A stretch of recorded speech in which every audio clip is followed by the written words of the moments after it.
I coughed everything up. I spoke the truth, and it was hard to let go of it all. There's usually something you want to keep, just you don't even know why. Yeah, but I probably don't say that, because we don't want to hurt the other. We don't want to hurt the other. I mean, it was hell.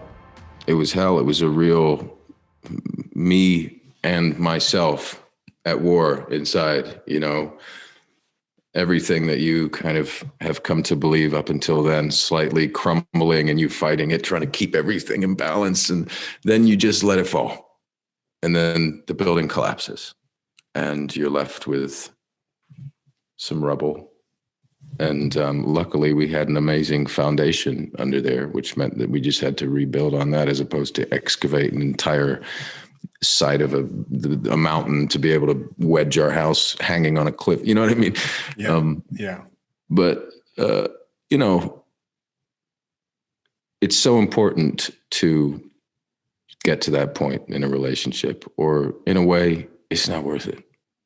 I think it's just going to cause some kind of pain over the years. You have to, if you're going to be with somebody, you have to honor them enough to share yourself. And by doing that, you grow so much as individuals. And it's counterintuitive, because you think, if I follow my own journey, I'm going to grow the most.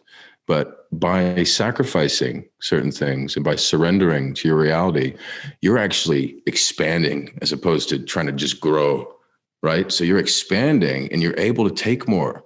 You're able to fill, other people can fill in your reservoir. That's kind of gross sounding, but you know what I mean?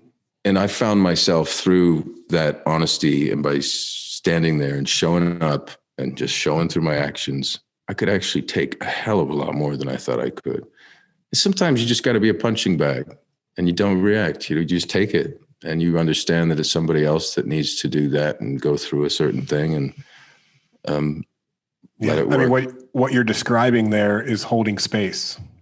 You're framing it as being a punching bag, and sometimes that can be the case. Other times you can put your own spiritual, emotional protection up and receive what someone is communicating.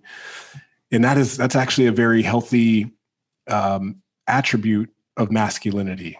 So if you want to talk about honest and healthy ways to be in the masculine, when we're amongst that feminine chaos or wrath, even, because that exists, to stand as a pillar, as like a stone in a raging river.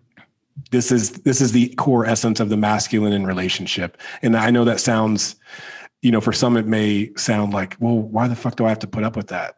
It's not like it's on you to put up with. There's an energetic dance that is happening, and that requires your participation in it.